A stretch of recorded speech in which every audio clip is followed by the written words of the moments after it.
Donc, ce qui m'amène à faire quelques généralités par rapport au suicide. Tout d'abord, le suicide, c'est toujours l'expression d'une souffrance, c'est finalement, d'une certaine manière, un moyen d'y mettre un terme, un moyen, on pourrait dire, même si ça peut paraître choquant, un moyen réussi. Puis par ailleurs, évidemment, le suicide, c'est de toute façon pour tout le monde en général, souvent une offense au sens moral, et en ce sens-là, évidemment, une menace ou un suicide réussi est toujours extrêmement perturbant, neutralisant et terrible pour tout le monde. Donc, le suicidant, en fait, pour donner quelques informations sur notre point de vue, c'est finalement, comme le rappellent les Everstein, est comme une statue en métal, on pourrait dire chauffée à blanc par le feu de la colère. Et il y a d'une part cette colère et par ailleurs le fait que souvent cette personne est démunie pour exprimer un iota de sa rage finalement on pourrait dire à un destinataire. Donc il y a toujours une vision interactionnelle par rapport à l'acte du suicide.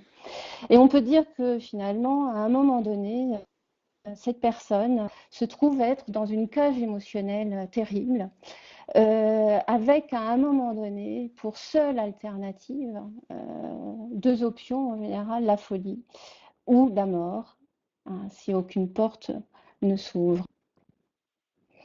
Donc, quand une personne menace ou fait une tentative de suicide, on va nous lire cette menace comme une tentative de solution pour mettre un terme à un problème, mettre un terme à une souffrance. Mais le suicide, vous voyez, c'est à la fois quand un suicide est réussi, un meurtrier qui meurt, puisque c'est une auto-agression, et en même temps, on pourrait dire que le suicide tue, c'est-à-dire que par cet acte contre soi, finalement, on peut aussi voir qu'il vise un destinataire. C'est en tout cas le cas que nous avons illustré aujourd'hui. Et donc, que fait-on? Que se passe-t-il? Quelles sont les tentatives de solution de l'entourage par rapport à une personne qui menace de se suicider? Elle ramène la personne à la raison, on essaye de, de, de la raisonner, de dédramatiser.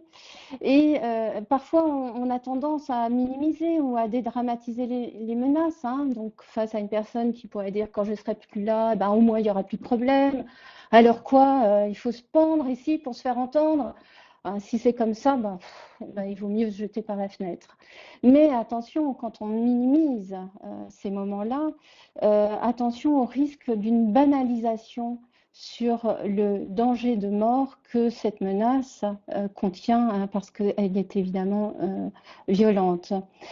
Une autre option par rapport à ces menaces, c'est évidemment d'être neutralisé. On montre son effroi, on s'inquiète énormément pour la personne, et attention, attention, parce que ça peut être malheureusement une source de manipulation, parce que la personne, en faisant sa menace, peut voir un effet d'obtenir pitié, d'obtenir quelque chose, vous voyez, qui peut être une source de manipulation dont il faut aussi se méfier.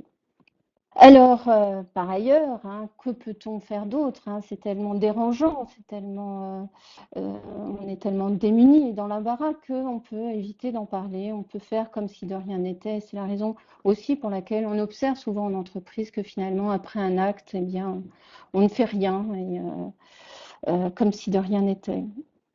Et du coup, pourquoi? Parce qu'on cherche à oublier, parce que tout ce qui nous dérange, tout ce qui nous fait culpabiliser peut nous amener à chercher à oublier l'événement. Alors, nous, que préconisons-nous? Des actions qui sont préventives. Et de rappeler que quand quelqu'un finalement fait une menace de suicide, hein, les spécialistes du suicide disent qu'en général, une personne qui réussit son suicide, elle a toujours fait en principe à un moment donné une tentative, une menace, et puis bon, il y a un moment où ça réussit. Mais en tout cas, quand une personne déclare, c'est là où on peut le mieux évidemment l'observer puisque ça devient explicite, eh bien c'est une opportunité d'action. C'est-à-dire qu'à ce moment-là, c'est aussi un appel à l'aide et donc quand cette personne fait une menace, on peut faire des choses à ce moment-là. Donc toute menace, même si elle paraît dite avec un ton anecdotique ou comme une attitude provocatrice, ou si elle paraît évidemment plus sérieuse, de toute façon est toujours à prendre au sérieux, toujours à considérer. Et donc, une manière de considérer, c'est aussi, vous voyez, de voir finalement qui serait la victime visée par le suicidant. Hein. C'est auprès de qui, enfin, avec, dans quel type de relation finalement ça ne se passe pas bien en fait, puisqu'en fait, souvent, parfois, elle a du mal à le verbaliser et à le situer. Et donc, il s'agit de voir auprès de qui finalement elle en a après. Parce que en sachant ça, ça va aussi pouvoir permettre d'impliquer des personnes qui sont en cause hein, pour voir ce qui se passe dans la relation. Et comme vous voyez, on peut aborder ces situations-là par tous les bouts de la relation. Deuxième point qui est important, c'est de repérer l'état émotionnel de celui qui menace.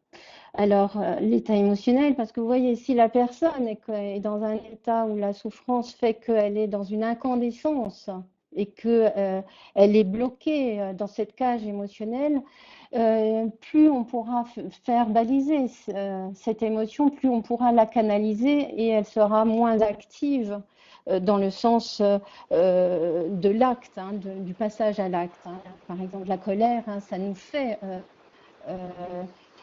évidemment agir et ça, c'est quelque chose qu'il convient d'évacuer.